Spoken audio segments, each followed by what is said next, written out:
Hey guys, so nice to have you here. We are starting our third week together of Likutey Moharan, Baruch Hashem. We are in the first Torah of Likutey Moharan, which, like all the advertisements you've been getting for this, is one of the most life-changing, most important Torah lessons that you will ever hear in your life. And even me and my prior students and current students have talked about the fact how this Torah is so impactful, how we were so excited to get back to do this Torah again. And I've done this piece probably more than I've ever learned anything in my life, whether secular or religious or anything. And it's tremendously impacted my life in a positive way. So please listen and just try to make yourself open to this beautiful, wondrous light that hopefully we're going to be able to tap into if Hashem helps us. So first off, this class should be a refuah shlema for Chaim Menachem ben Leah, who's the only reason that we're learning this right now, and the only reason that these classes are being seen by people. So it should be a complete mamash refuah shlema for him, and he should live to see the days of Mashiach, okay? In health and happiness. So we're going to say like this. Why don't we get our prayers answered? Rav Nachman says like this. You're not learning Torah b'koach. Because you're not learning Torah with joy. So what does that mean? It means that you're picking and choosing when you want to learn, and you don't have a set schedule that you don't budge from. That no matter what, you always learn what you have to learn, whether you feel like it or you don't feel like it, whether you want to and you're excited about it or you don't. And so that's one aspect of B'koach, that you have, so to speak, a set schedule. Like they're going to ask you when you get up there, did you set a schedule? There's a big reason for that. Because we're going to learn in a moment that the key to being humble is by learning the Torah b'koach, with joy, okay? So the first step is to make sure that you're doing it no matter what. That's called b'koach, with strength. Then there is the actual enthusiasm you have when you learn. Are you learning and you're not doing it with happiness, you're doing it with sadness, here we go again, oh, I got to learn because Hashem wants me to, because the Torah says so, okay? So that's how you can learn. Rav Nachman says, don't learn like that. Learn like this, with a big smile on your face. Even if your day was terrible, even if you just got into a fight with your wife, even if your kid just calls you an idiot right before this, even if your boss completely rebuked you at work, even though it was his fault, that when you come to learn, do it with happiness anyway. Why? Because Rav Nachman is teaching it's a very powerful mechanism to make you a vessel to receive the light of the Ein Sof. And that's the key to getting your prayers answered, okay? So there we have two reasons. You always learn no matter what, no matter how you feel. That's called b'koach, with inner strength. You do it with enthusiasm, with joy. And also with b'koach is with a loud voice. Don't just learn while you read. You know, I grew up secular. So the way that I studied is I just read. I never said out loud what I was learning, but if you go into a yeshiva, you'll notice many times, either with another person or by themselves, you'll hear everybody talking to themselves. What's the reason for that? That's called learning b'koach. There's many Torahs that discuss and deal with this. We can't get into all of them right now, but suffice it to say that the most powerful tool you have in your physical and spiritual arsenal is your mouth. And when is that mouth most powerful, most potent? When Torah is coming out of it. So therefore, Rav Nachman is going to teach simply, but this is a very deep, very mysterious, very Kabbalistic, very power-packed concept. That when Torah comes out of your mouth and you can hear it, this actually creates a space within your heart to be able to receive Hashem's light, okay? So these are the three aspects that Rav Kramer brings as learning Torah b'koach, okay? So therefore he says, when you do that and you learn Torah like this, in all of these ways, you force yourself to do this, then what happens is you become humble. Because we don't realize that's what's stopping us from becoming and attaining a degree of humility, is that we only do what we want to do. Our whole generation is like this. I remember, I don't want to say too much because I don't want to say names. I was speaking to somebody, and that was as vague as it gets. I was speaking to somebody about hanging out with somebody else, that I have to hang out with this person because I should, for whatever reasons. I know I'm being very vague. I have to do that, okay? So I was explaining that in truth, like we don't really have similar interests. And I put myself, so to speak, out there to do what he wants so that I can connect with this person, even though I don't really want to. And I said that he never does that for me. He never does something he doesn't want to do, even though he always says that I'm not hanging out with him or I'm not talking to him, even though I have put myself out there to try to do so, but he doesn't want to because he doesn't want to do anything he doesn't want to do, okay? So I remember I remember this person I was speaking to said to me, does anybody ever do something they don't want to do? I said, yes, adults, all the time. That we do things we don't want to do. And the Torah teaches explicitly that the key to humility, which is the vessel to be able to receive all of Hashem's light and all of Hashem's blessing, is by doing what the tzaddik says and what Hashem wants you to do, even and especially when you do not want to. That Rav Nachman says that those moments that you don't want to at all, and you do it anyway, those are the most self-humbling moments. And that's a good thing. Why? Because then what happens as a result of that is, then you do not need to receive humbling outside of that. Because what happens in life is, Rav Nachman teaches that whenever you're going through a difficulty, you need to know you're being humbled, 100%. And even if you think you're working on yourself and nobody else is, still Hashem is humbling you. So what happens when you learn b'koach, when you don't want to? Or let's say you follow Rabbi Nachman's learning seder, that you learn halacha every day, at least a little bit. That you try to learn Gemara at night, at least a little bit. That you try to learn Chumash with Rashi, at least a little bit. So all of these things you may not want to do. But when you do them anyway, that's called learning b'koach. And you need to understand that you're turning yourself into a vessel to receive the light of Hashem as a result. Because the only thing that's standing in the way of every blessing you want in your life from Hashem and you is yourself. And I don't mean your real self. I don't mean your inner self. I don't mean your true self. I mean your external self, your ego, is the only thing that's standing in the way of you getting your prayers answered. By learning Torah b'koach, like we just learned what that means, you are now a vessel to be able to receive all of your prayers getting answered, and from whoever you need it from. Now, what happens when you create that vessel? What's so special about that? What happens when you become humble? Why is that amazing? So the answer is, when you make yourself like the moon, that you have nothing of yourself, then you can receive the light of Hashem, which is infinite. That's called Chokhmah. When you're able to see Chokhmah, meaning the hidden life force which is infusing every situation, event, relationship in your life, everything that you learn, everything you experience. Now that you're humble, you're not going to have to only see what it looks like on the outside. You're going to have a window now into the inside of the event. You're going to be able to see the real reason why things are taking place. You're going to be able to see Hashem in what's happening to you.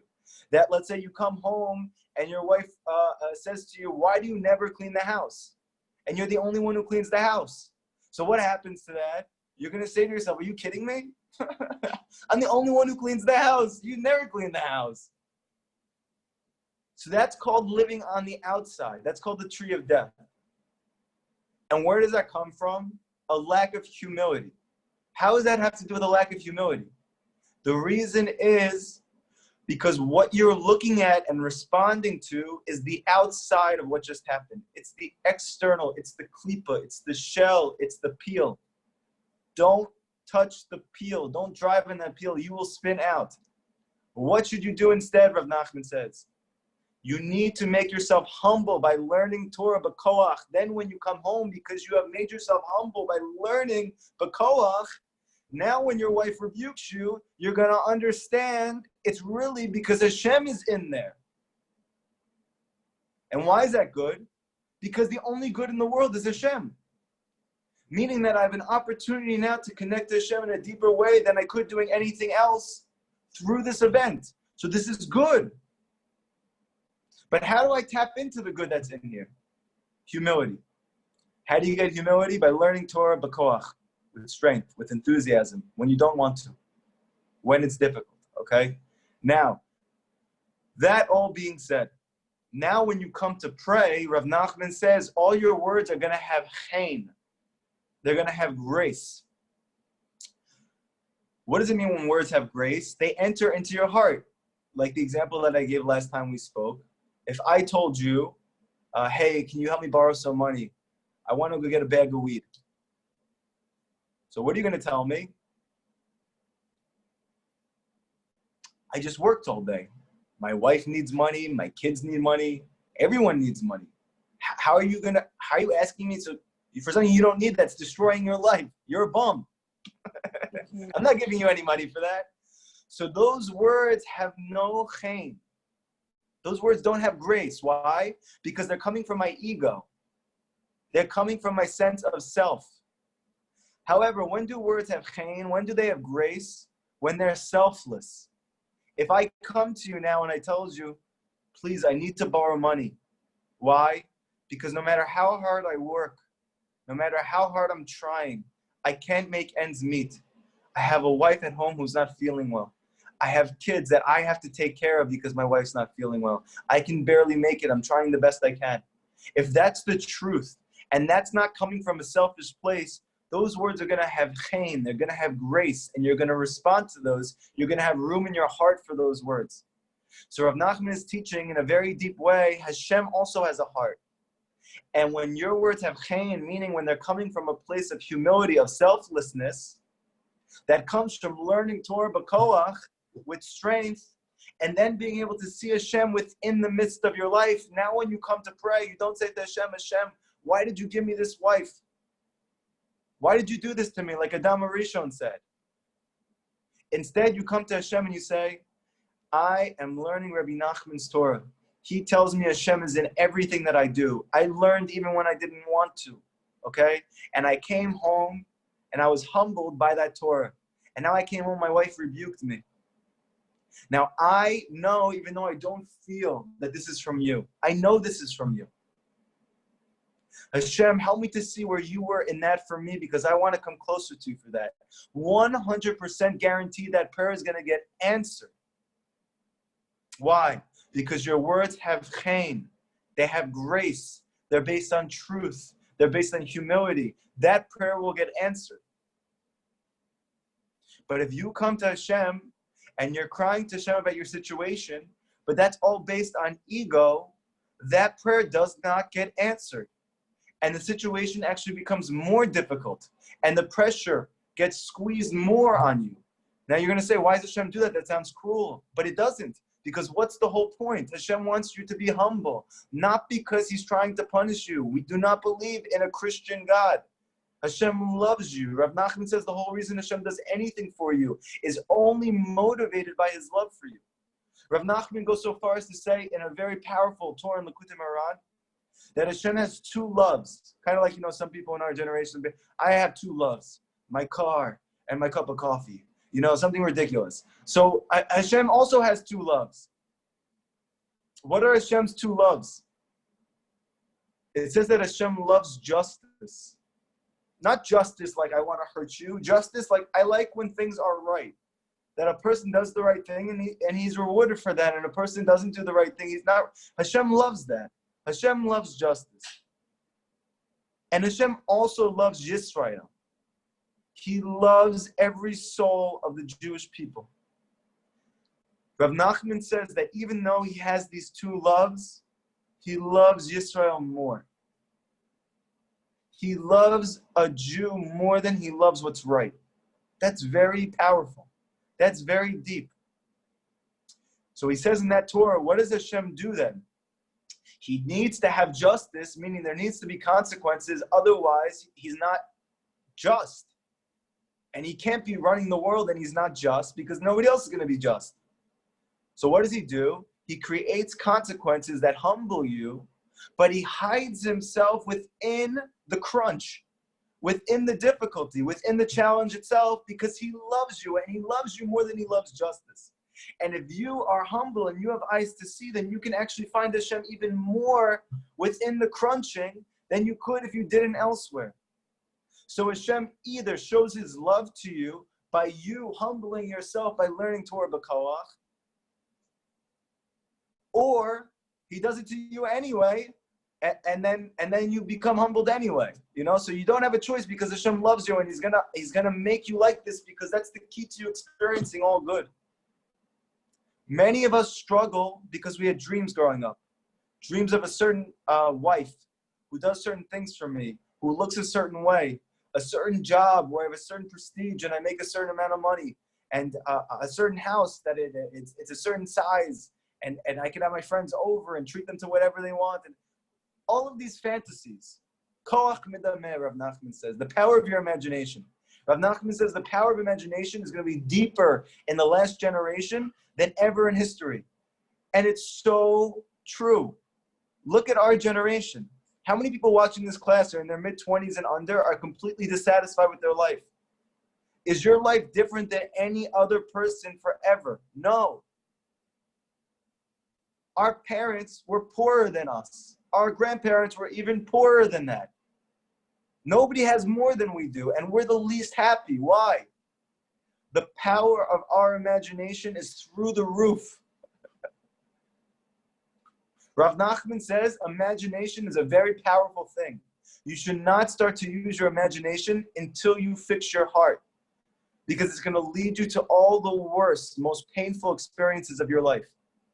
And we are feeling that the most. When has rates of psychological distress ever been higher? Anxiety, depression, thoughts of suicide, drug abuse, never higher than now. But you have what to eat, and you have what to drink, and you have what to do. So why are we like that? This is the scariest thing in the world. And Rav Nachman says in the Gemara, there's 7 names for Satan, that throughout the generations, the Yetzer Hara clothes itself in different ways. And he manifests itself in a different way for every generation to be that challenge for that generation. Rav Nachman says in the final generation, it's not even going to be a name that was in the Gemara. It's going to be a brand new name you never heard of. Koach medameh, the power of the Jew's imagination. His own idea of life is what's going to be destroying his life, of what he thinks is good, what he thinks is going to make him happy, what he thinks is going to make him right. That's so scary, because that means that all of the sadness and anger and anxiety that's plaguing our generation is coming from our own imagination. That is terrifying, okay? Now, Rav Nachman is teaching, but when you become humble, then you're able to see clearly, and then you're able to be very happy. And Hashem does it for this reason. He's constantly humbling us every day through our wives, through our children, through our parents, through our circumstances, through our financial situation. All of these are mechanisms to make you understand that your dreams that society gave you about a certain job and a certain wife and a certain situation and a certain this and a certain that is all nonsense. Those things do not make you happy. Those things don't make a person happy. And by the way, Hashem is humbling the entire world right now with this realization. Why? Because now everybody is stuck at home with their wives and kids, and nobody's able to work at their job and to increase their prestige and their honor in their careers. So now everybody is confronted with tremendous humility. Now, what's the majority of the world responding to the situation with? Despair. Why? Because they don't have Torah.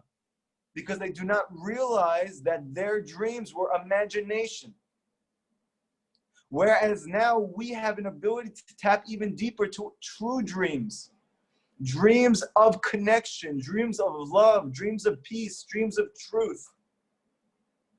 Dreams of godliness, dreams of elevation and transcendence. Things that we were too distracted to deal with up until now. We have an ability to tap into all of that. Rav Nachman says the key is to get rid of your fantasies. That does not mean that you shouldn't have dreams in your life or you shouldn't be ambitious. You should be very ambitious. But your ambition should be to connect yourself to truth, because that's the key to all blessing in life. All those things that you wanted, whether it was money or a certain wife or a certain life, what was that for?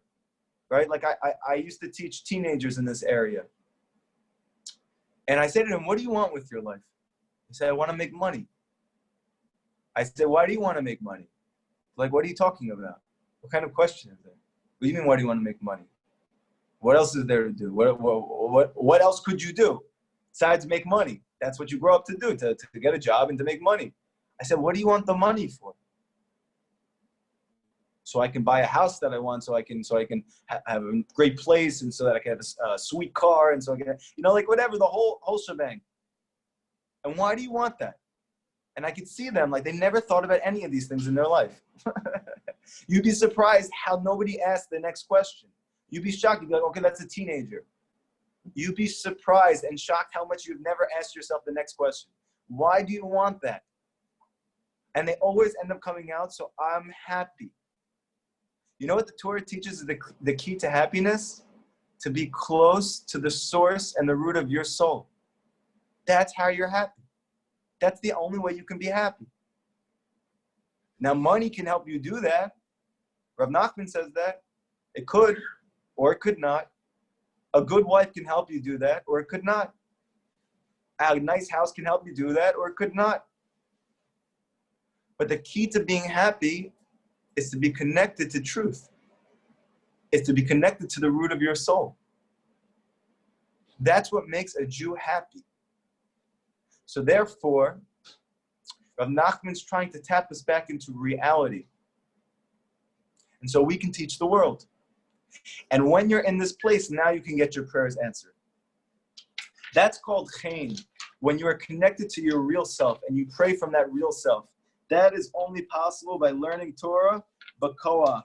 This is what we've done so far together. And when you do this, now Rav Nachman says like this.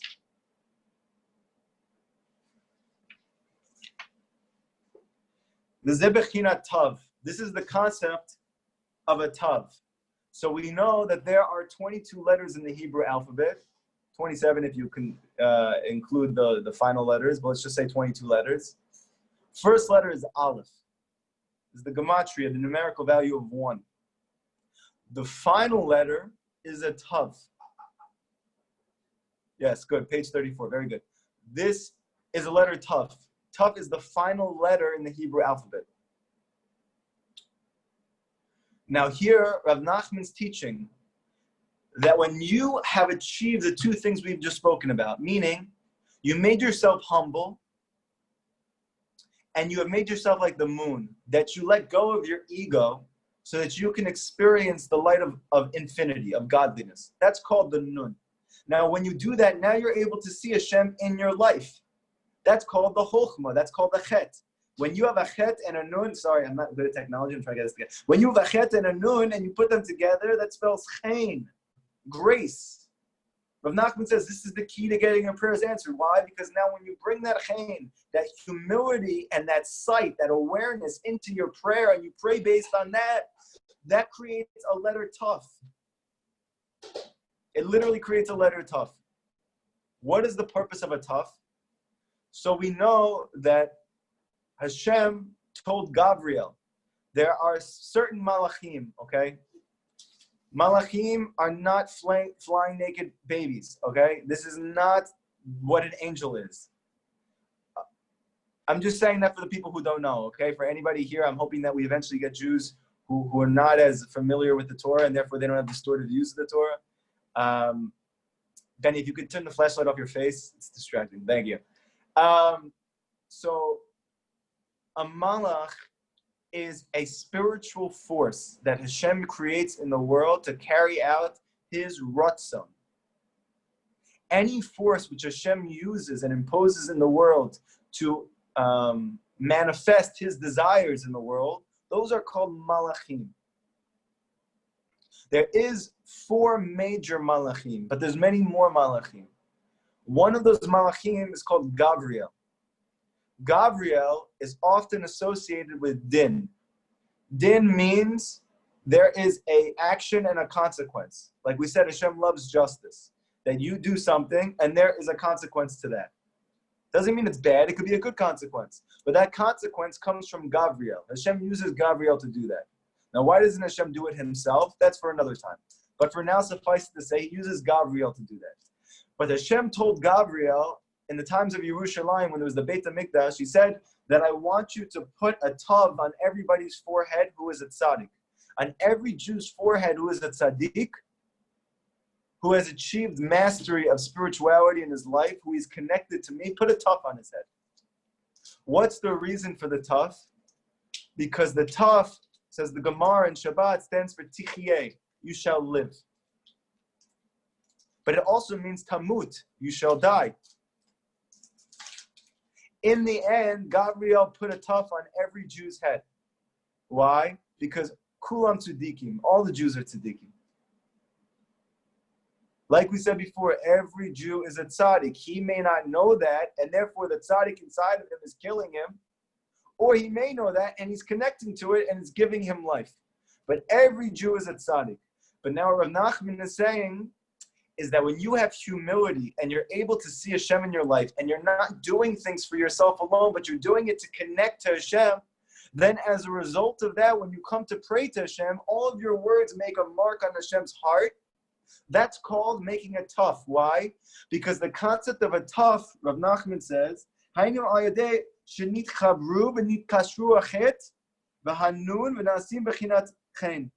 that the chet and the nun being joined and bound together, which makes a letter tuf, you now have the letter tuf, shehula chakika or rishima. The concept of the letter tuf in Kabbalah, it means to etch and to carve into. Whenever you etch or carve in, it's the concept of the letter tuf. To make an impact, to make an impression, to carve into. Kamosha Katuv, like it says, how do we know this? Because the Pasuk says, V'hitvita tav. Inscribe a mark. And what was the word for the mark in the Torah, in Tanakh? When Hashem says to Gabriel, make a mark, he uses the actual word tuf. Make a tuf in their head. Because the concept of a tuf is to etch into, to inscribe into.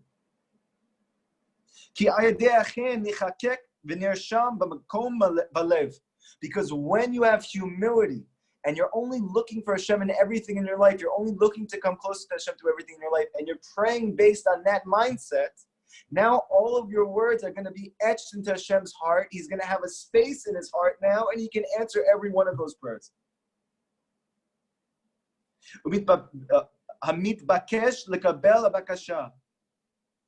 To anything that you petition to him, he's going to accept that request. Every single prayer, Rav Nachman says, every prayer gets answered like this. Rav Nachman is not trying to pump you up.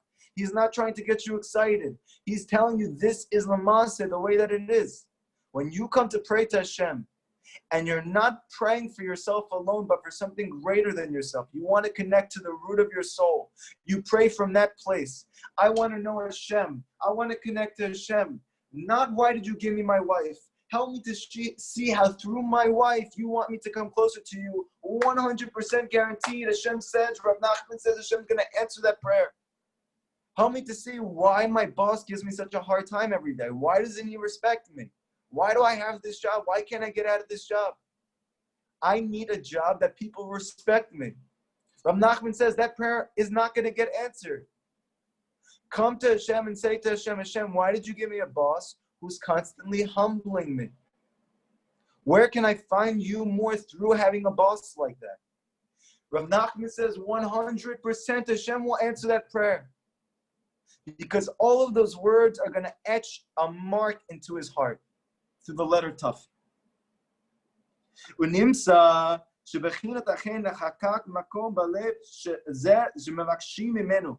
That this chen that you now have, your humility, when you come to pray, and the wisdom that you have from seeing life through that lens, now when you come to pray, they all enter into his heart. And that's the concept of the letter tav. Now Rav Nachman says, look at this, it's amazing. There's a pasuk in Kohelet. And it says, Divrei chachamim banachat nishma'im.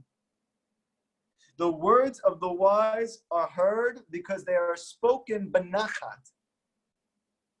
So this pasuk simply means that when people have chokhmah, when they have real wisdom, they can speak softly and everybody hears them. Simply. And the Ramban, actually in the Igeret the Ramban, which many Sephardim read every morning after they pray Shachrit, it says there, the Ramban says, never raise your voice ever. You don't have to. You're going to say, are you kidding me? My kid doesn't listen to me. My wife doesn't listen to me. My workers don't listen to me. Nobody listens to me. The answer is because you're not humble. That's why nobody's listening to you. The Ramban says when you're humble, everyone's going to listen to you. Because now Hashem's not concerned about what's going to happen by people listening to you. Because if people listen to you, that is a gigantic responsibility and a gigantic power. Hitler ruined the whole world almost because people listened to him. Imagine us, that even if we're good people and we try to do the best that we can, but we're still driven by our ego. Imagine if people listen to you. That's very dangerous.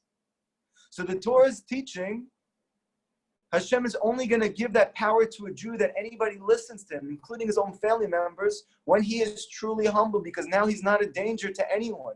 He actually is going to be a positive influence on those people.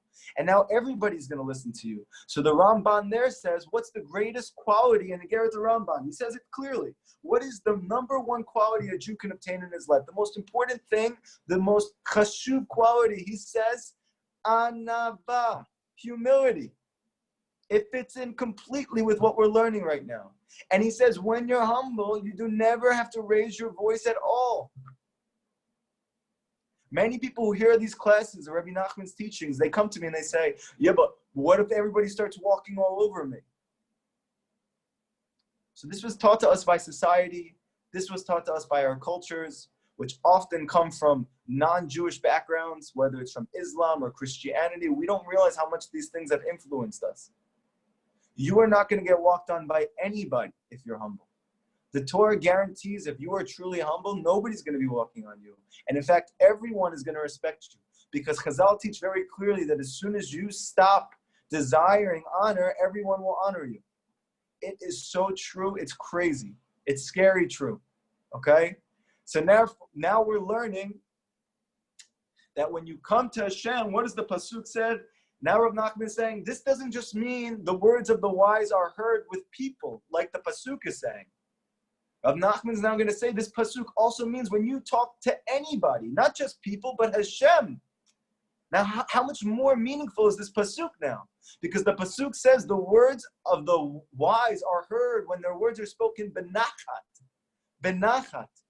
What does it mean the words are spoken from the wise benachat? So listen to what the commentaries, the amazing breast of tzaddikim, they get out from this.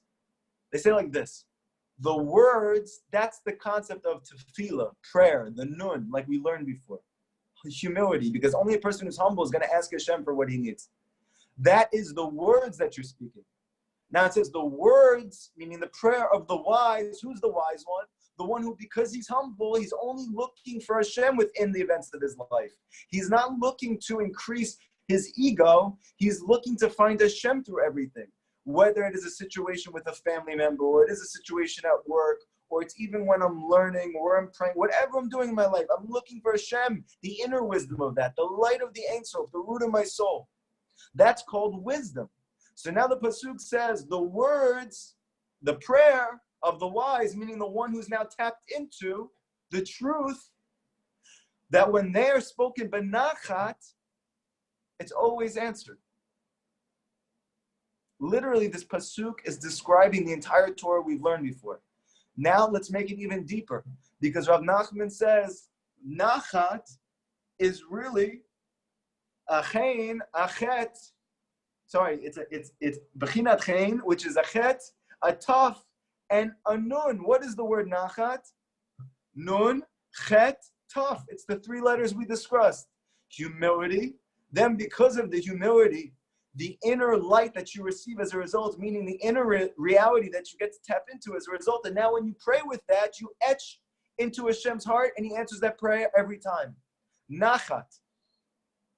So the Pasuk, now let's take this secret back into the Pasuk. And it says, Divrei chachamim benachat nishma'im. The words of the Hachamim, it doesn't just mean people who learn all day. It means a simple Pashut Jew like us. That when we are humble and we are looking for Hashem in everything, and we come to pray with that mindset, that we just want to get closer to Hashem, based on that experience, that etches into Hashem's heart, and Nishma'im, those words are heard.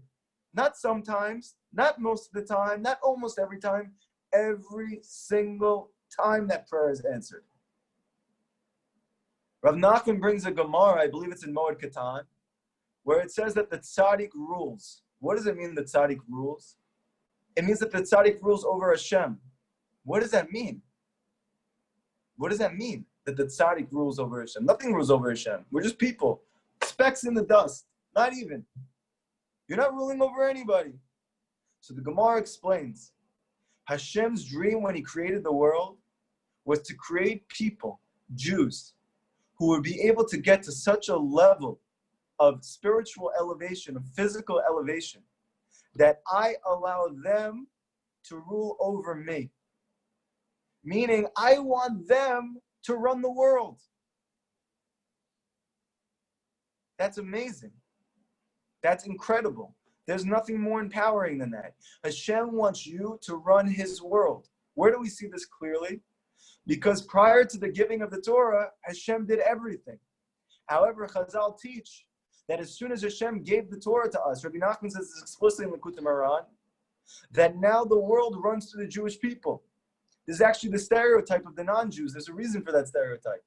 Not because of what they think that we run Hollywood and we run the government, but because of our actions spiritually actually cause what happens in the world, everything that happens, both good and bad. Because after Hashem gave us the Torah, he said, the tzaddik rules over me. I want you to do that. I want you to get to a level that I can trust you so much that none of your decisions are being run and ruled by your ego, but they're coming from a true, genuine, good place where you only want good for others and for the world and for your family and for yourself. And now I'm going to make my will your will, like we're learning in Pirkei Avot. That it says, when you make your ratzon Hashem's ratzon, Hashem makes his ratzon your ratzon. What does that mean? It means when you become a tzaddik, when you become humble, then Hashem is not only going to answer your prayer, he created the whole world to do that. He created the whole universe that you could become a tzaddik and then Hashem can bend his will to your will. That's insane. That's what the Torah is teaching. Now it makes sense though. Why? Because Hashem is not going to do that for anybody else, because that is a huge liability. Can you imagine you come to pray for a gigantic house and a lot of money and a very good looking wife, and that's the worst thing that you could ever want in your life? Not that those are bad things, but I'm saying for you, in your situation, that you think that's the greatest thing, and that's not going to bring you any closer to the purpose of your life. Imagine how cruel and how terrible a father Hashem would be if he gave that to you. But now, imagine that you come to Hashem, you say, Hashem, I just want to be close to you because you're the source of everything that's good. All these things that I want are only to be happy, and all happiness comes from you. So just let me be close to you. Now your whole life is shaped from that perspective. And your mind is not in a place of imagination anymore, it's in a place of truth. And now when you come to pray to Hashem, every single word that you say is going to be answered, every prayer. I couldn't say this strongly enough if I wasn't experiencing this, if I didn't see other people experiencing this. This is not theoretical. This is not propaganda. Go do it. You will see. Any person who takes these teachings into their heart and believes in them and acts as if you trust the tzaddik, you trust Rabbi, you trust Rav Nachman, you believe in Hashem, you believe in his Torah, you believe in yourself, you will be able to experience everything Rav Nachman says. Rav Nachman said explicitly that any Jew who connects to me, I will make him a tzaddik. A guarantee. I will make you a tzaddik. And that was not coming from gaiva at all. That wasn't coming from arrogance. He was the most humble of humble. But because he was so connected to reality, and he understands what the Gemara says, that when you become the tzaddik, and all the more so tzaddik yesod olam, that the whole world runs through you. So sure, if Rav Nachman says, I can make anybody a tzaddik who's connected to me. Of course, because he's going to do everything Rav Nachman says. And that didn't just stop when Rav Nachman passed away. He's still praying for us. And he's still answering Hashem's Ratzon. You know the whole reason, the real reason why you're all sitting here learning right now Rabbi Nachman's Torah is because Rav Nachman has prayed for each of you that you should all become tzaddikim, that you should all connect to him. I remember when we were all in Uman, Rav Kramer, he made a comment that it hit me like a bag, like a ton, that and I don't think anybody there realized it. It was like the first thing Rav Kramer said when he sat down and he spoke to all of us. He said, everyone here needs to thank Rav Nachman. You need to understand that to get to Uman is mamish a miracle. It's a nace. You know how you got to Uman? Not just because you prayed for you to be here. Rav Nachman's been praying for you to be here forever. You. I remember I just started crying. And then you're going to say, oh, what do you mean tzaddikim who are praying for you? Why isn't it? Because Hashem, this is Hashem's dream. It's not because Hashem needs to do this. Hashem doesn't need to do anything. This is what Hashem wants. The Zohar says clearly that if not for the prayers of the tzaddikim that are not physically here anymore, this world couldn't continue to exist for one moment. They are constantly praying for you. And their ability, actually, and this is a very important thing, why is it so important to be attached to a tzaddik? To be attached to a tzaddik like Rav Nachman, to be attached to a true tzaddik, because he's constantly praying for everyone. And all the more so when you're attached to him, his prayers make their mark in Hashem's heart, and now he's not limited physically anymore. So the more you attach yourself to that tzaddik, meaning the more that you take his advice and guidance into your life, and you do your best to live with it, even if it doesn't make sense to you, and all the more so when it doesn't make sense to you. To do an hour before to do, that's insane. I don't even have time to work. I don't even have time to spend with my family. How am I going to have time to do an hour a day? So when you do it anyway, that's called the veikut with the tzaddik. That's called attachment to the tzaddik. And now when you pray, Rav Nachman's prayers are going to be answered more for you. And he's not limited at all anymore. He's in the keter. Everything he says goes. And this is not just by Rav Nachman. This is by all the true tzaddikim. Okay? Just all important points that we're coming to. So now, we finished the third section. Tomorrow night, we're going to start section 4. Does anybody have any questions about tonight's lesson? You should have many questions and try to make them practical so you know what to do with this. Go ahead, Ben. You're basically saying that the tzaddik is what rules and not Hashem? No, Hashem. Obviously, you're saying that Hashem rules. No, I'm saying Hashem rules, and through that rulership, his decree is that the tzaddik should rule. It's not paradoxical? Sounds a little paradoxical. Again, if Hashem decides to change that idea, so the tzaddik now has nothing. But when Hashem created the Torah, which he says is eternal, that doesn't mean it's just even for this world, it's forever. Not for 1,000,000 years, not for 1,000,000,000 years, forever. The Torah is never going to change. When Mashiach comes, he's going to give us a deeper revelation of this Torah we already have. He's not going to change the Torah. So then what does it mean that he has to fall in order to go back up? If whatever his word is anyway, why does he have to fall altogether? So why does he have to fall? So the answer is it's impossible to go out without falling. That Hashem made it, that this world, it's impossible to have an aliyah without an yerida. Aliyah tzarich yerida. And this is a very important concept of the Baal Shem Tov that all the Hasidic masters stress all the time. Rabbi Nachman is definitely no exception. Every single tzaddik needs to fall before he goes higher. For some people, that fall might be a complete and a physical fall, a spiritual fall that everyone sees he's falling. But for another person, maybe for even a higher level tzaddik, you might not see as much that fall. And he may not even see that there's a fall. But he has had some level of a fall. And even if it's not his fall, because he is attached to all the Jewish people, even when they fall, it could be his fall. This thing goes very, very deep, and therefore you don't have to worry about it. But simply to put, Baal Shem Tov teaches, so it's a fact. Nobody goes up without going down first. That includes Mashiach. Okay? So every single time you go up, you have to go down first. That down doesn't have to be a depressive episode. That down doesn't have to be a panic attack. That down can be so subtle you don't even notice it. But there has to be what's called a down for the sake of going up. And the simple explanation, it's just like physically. When you want to go a step up or rung in the ladder, you have to first bend your knees down and then use that power to go up higher. Any other questions? Sorry, Benny, I know you probably have more to go, but I just want to make sure everybody's... I don't have a question. I just want to say something that happened to me in my border today. I think you're like... Go ahead. I was doing the border today, and I was like talking to Hashem, like, the whole world is bugged out right now. It's like mamish tohu vohu. And I was reading in the breast of Haggadah when it was Pesach that what is tohu vohu? When you take control, as opposed to Hashem taking control.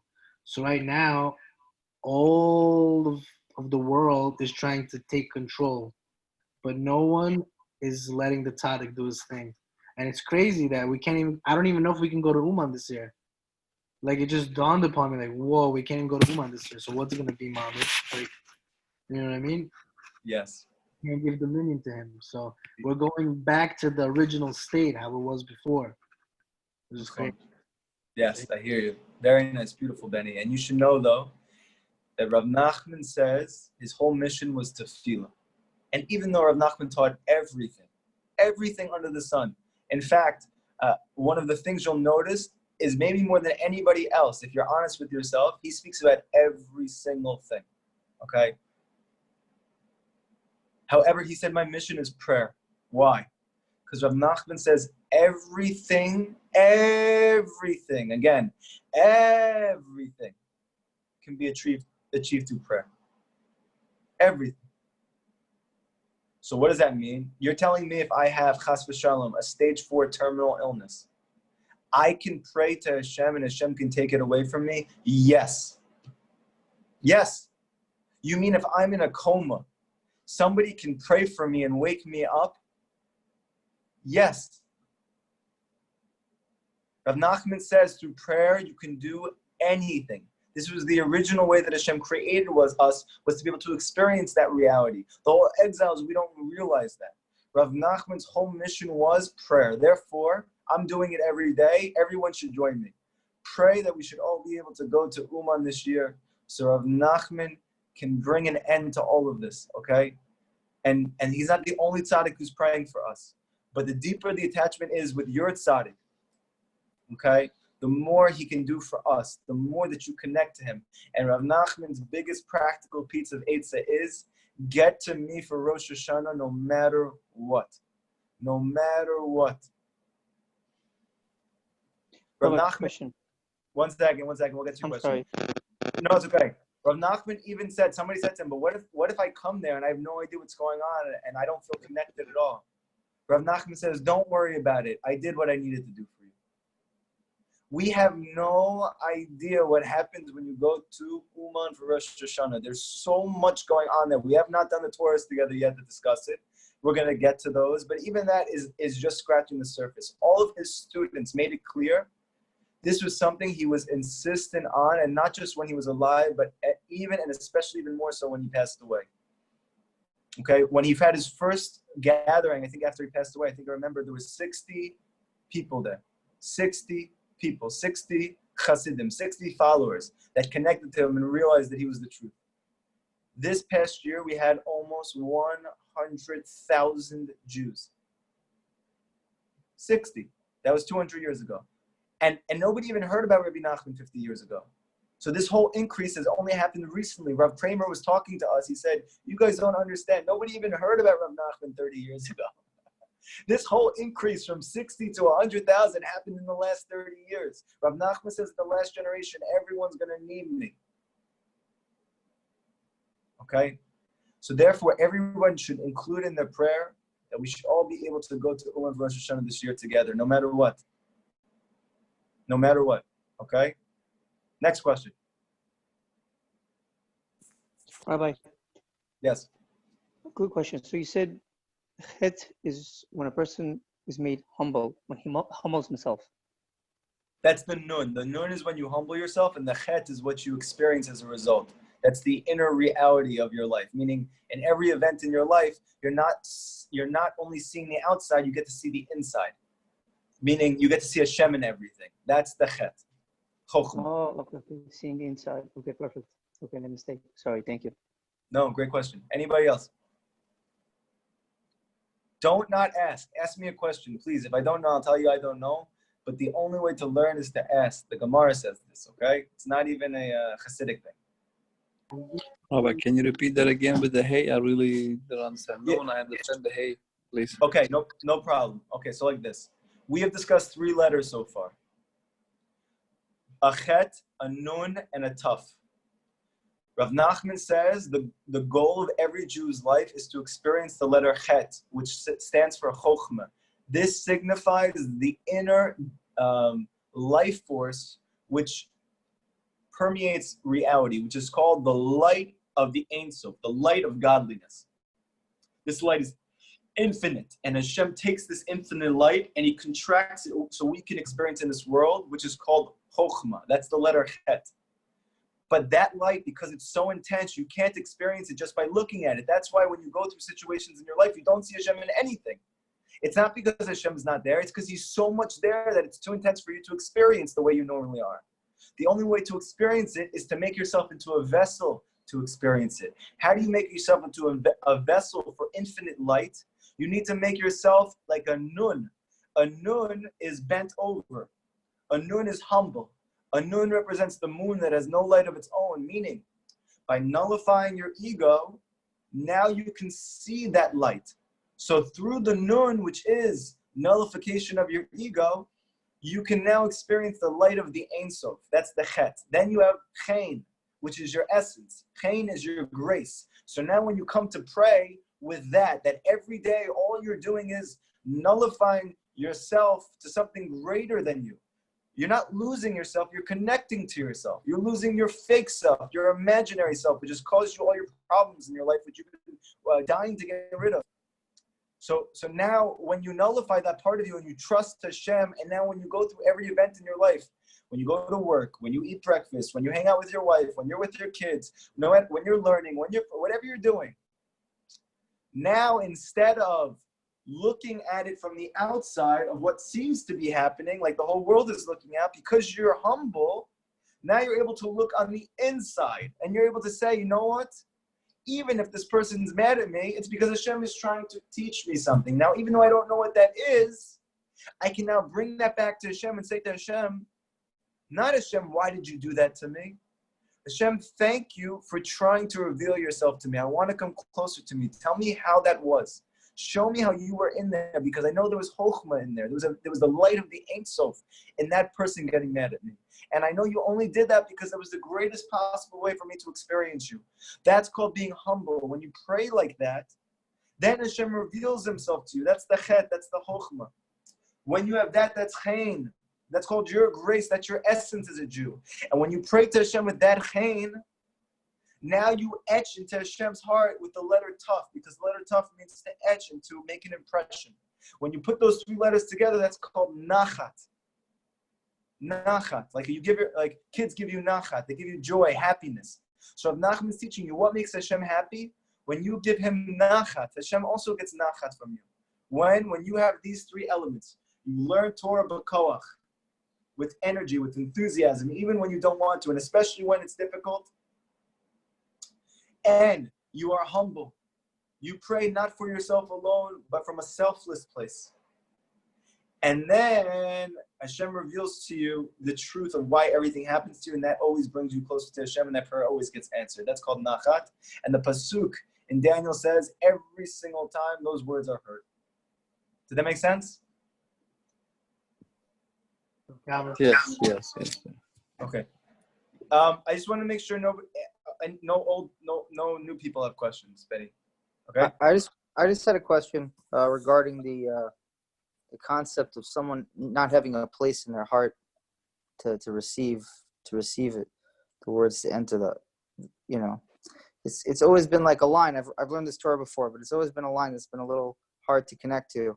It seems like not really clear who the person is that he's speaking about. I hear we're talking about another person or whatever, but It seems like you have some like does Rabbi have some insight on this? But maybe I came in a little bit late to the Torah. No, this is a very difficult piece of that Torah. You're right, 100%. It's very confusing. Okay, so what Rav Nachman's doing is he's trying to show you in your own life that there's a concept of grace, and that when you're speaking to someone or someone's speaking to you, the only time those words are heard is when someone has grace, meaning it's coming from a truthful place. Those words are always heard. Why? Because Rav Nachman's saying that even in a psychological way, you will now have space in your heart for that person. If a person comes to collect tzedakah from you, but they themselves are rolling in a Benz and they open their hand and ask you for money, you're not going to give that guy money because that's a lie.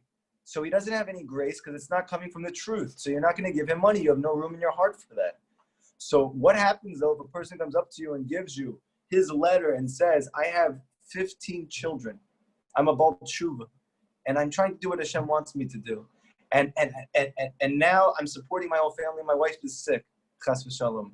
And my kid has this issue and that issue. And I'm trying day and night to work, but I just can't make ends meet. You're going to have room in your heart for that person. Okay? So now Rav Nachman's saying that same concept between people applies between Hashem and you.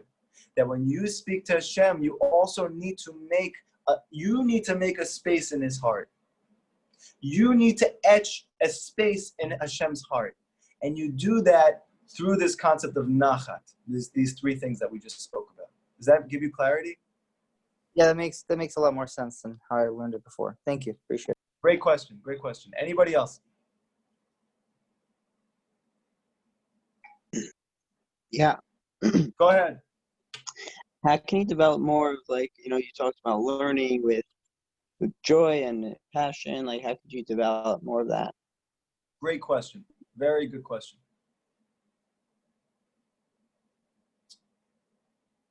So you have to do Hibodedut. What's the reason for that? Rav Nachman says the only way to be happy is to have yishuv da'at, is to have tranquility of mind, to have peace of mind. And Rav Nachman says it's impossible to have peace of mind if you don't do Hibodedut. Okay? And again, what's Hibodedut for anyone who doesn't know? That you take time every day to yourself to be with Hashem, that you talk to Hashem about everything, like he's your best friend, away from all distractions, away from even friends and family. Not that you're supposed to always be away from them, but just for this 1 hour. Because there's no way for you to be happy if you don't have peace of mind, and you can't have peace of mind if you're always besieged by distractions and by outside influences. So therefore, the number one key to being able to learn with joy is go do Hibodedut first. Go talk to Hashem first. This will give you tranquility of mind, and this will give you joy. That's one genuine way to achieve happiness, okay? Another way is to learn things that make you happy, right? Like when I learn Chassidut, and you guys can probably see this, I love this. I live for this. I can't believe I'm teaching this right now. I can't believe I'm learning this right now. I can't believe I have the schut to be with a group of people who are all really mamash wanting to be closer to Hashem and trying to find good. This is so amazing. This is so special. So this makes me happy. So when I learn Rabbi Nachman's Torah, I'm very happy. So you need to find your chelik in Torah and learn that. That also is going to help you be happy. Then number 3, there is a concept of fake it until you make it, okay? That even though this is not the long-term goal, right? And Rabbi Nachman wants you to get to a point that you actually are happy, and that is the goal. Meaning you can obtain that you are actually happy no matter what's going on in your life. This is the gift of Rabbi Nachman's teachings, okay? But that takes time to acquire that. That takes a lot of Hibodedut. That takes doing that hour every day. That takes working on praying for Emunah. That takes on learning Chassidut every day. That takes learning things that you don't necessarily want to, like Halakha and Gemara, because it humbles you, that you have to learn something that you don't want to. So when you do those things, when you do all of those things, and then you come to learn, you kind of have to fake it until you make it in the beginning. You have to try to be happy. Now, what's an easy way to do that? Rav Nachman's giving you, and actually Rav Kramer is giving you a beautiful practical tip. Say the words out loud. And it's the same thing when you pray. Rav Nachman says the same thing. If you ever seen Breslovers pray, they are loud when they pray. Not loud like you may think loud, really loud. I remember I read that when Rav Natan saw Rav Nachman, his Hasidim pray for the first time, he was shocked at how loud they pray. The first thing he did when he came home was he started praying incredibly loud with everyone else. Why is that? Because it says clearly in the Shulchan Aruch that when you pray loud, it helps you to pay attention. Now, what's the deeper reason why? Because your voice is the most powerful tool you have, and it is what calms your heart down, because all of your distractions are actually coming from your heart. So therefore, how do you quiet your heart down so you can think clearly? When you speak loudly, when you learn, say it loud. Just focus on talking loudly, whatever you're learning. You're going to notice that you're able to pay attention more. And because you now have peace of mind from being able to pay attention, you're going to have tranquility of mind and you're going to be able to be happy. Okay? So therefore, whether you're learning or you're praying, do it loud. Make sense? Yair? Yeah, thank you so much. You're welcome. Any other questions?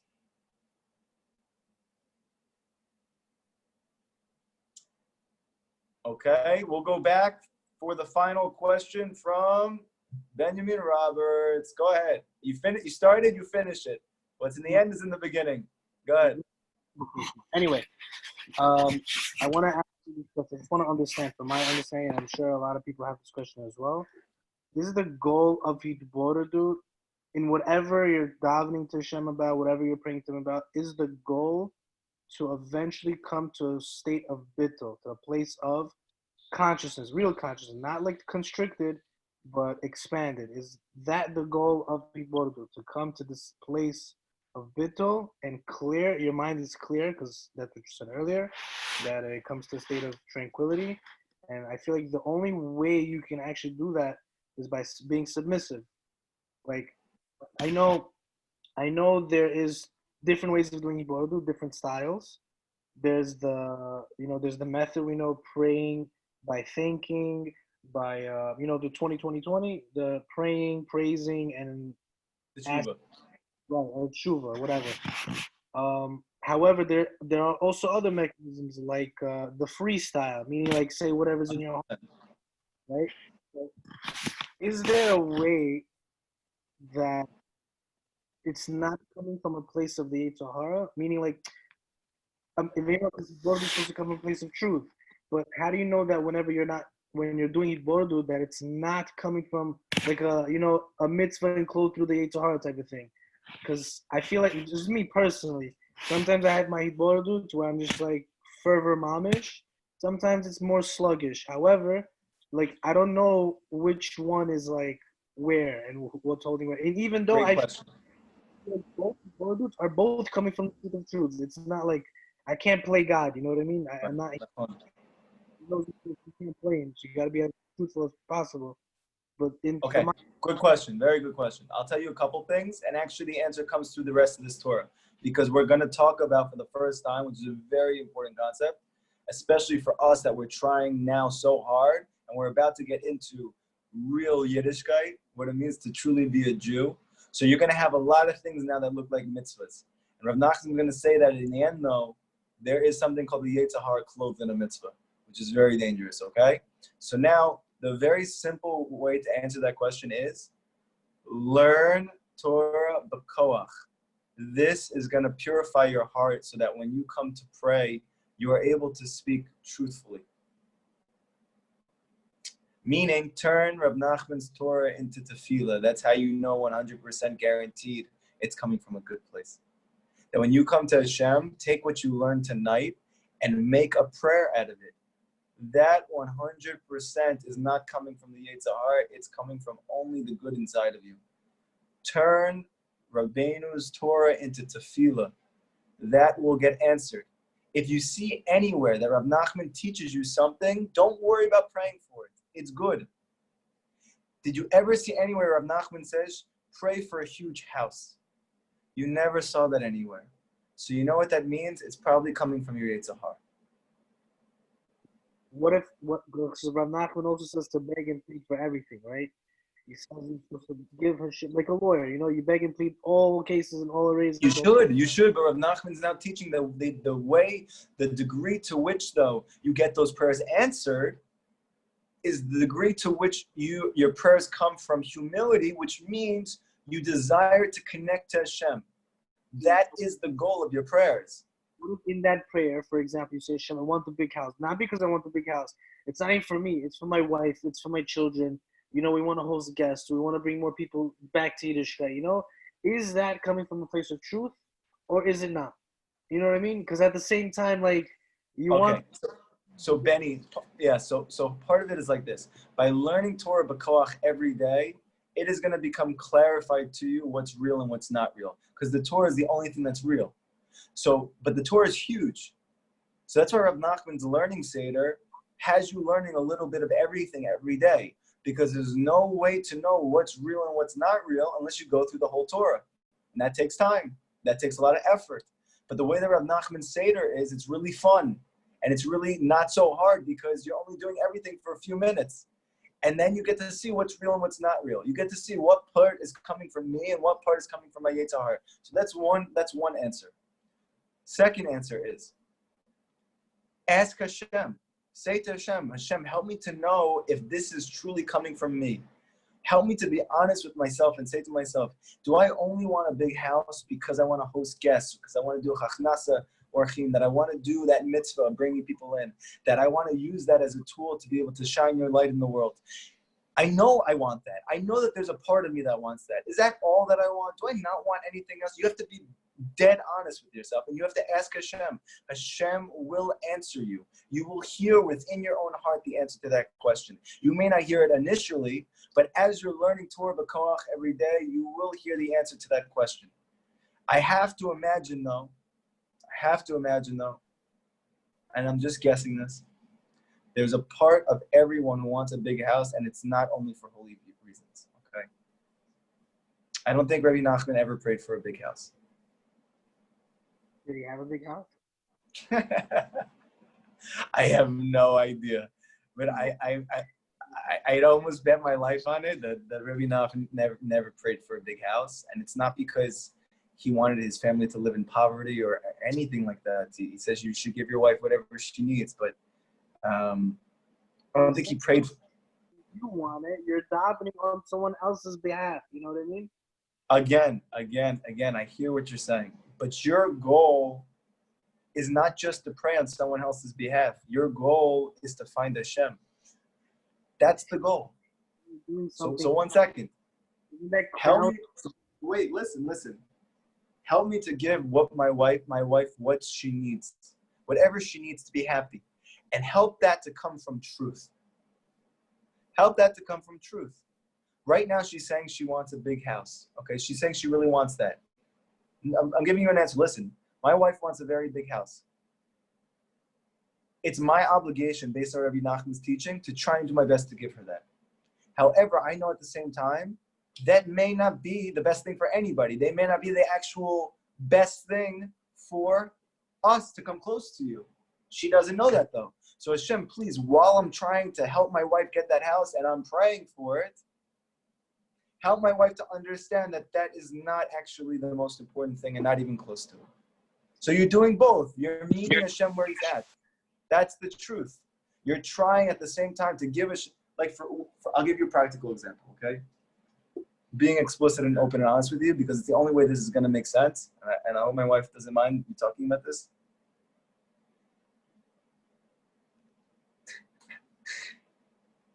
I desperately want to grow out my beard. I want to grow out my beard so bad. I pray for this every day for years, okay? Not because I want to look like anything, but truly because Rav Nachman says it is a very deep vessel to be able to receive the lights of Keter, to be able to experience the deepest revelation so that I can give that to the world. Because that's the only reason I want it, so I can give it to others, okay? But my wife does not like a beard. She just doesn't. She doesn't want me to have one. Hence why you see it's cut. Okay. Now, thank God I have this. This is a miracle, by the way. This is really a miracle. The fact that I even have this is mamish a miracle. something I had to pray for and cry for many years, okay?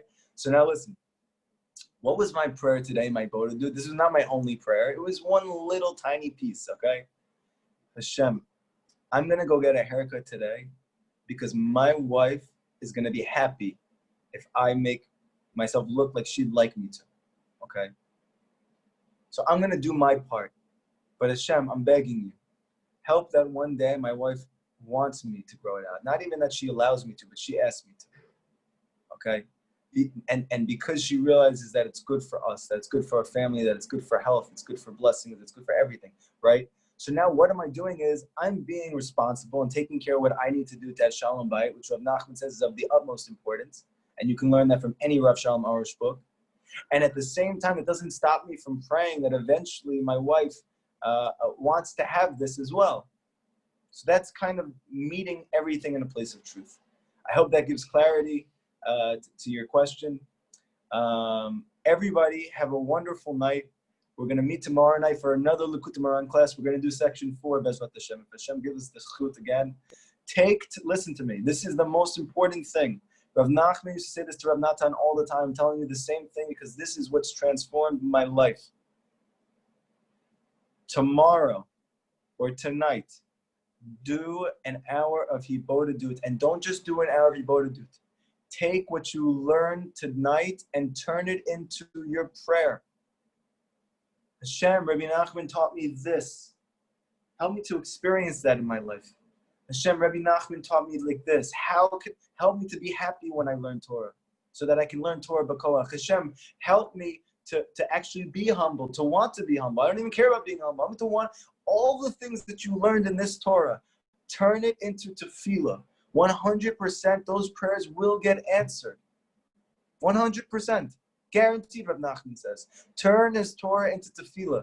And I'm telling you right now, that is going to bring you to the next level spiritually and physically. And then tomorrow night, you get a new Torah.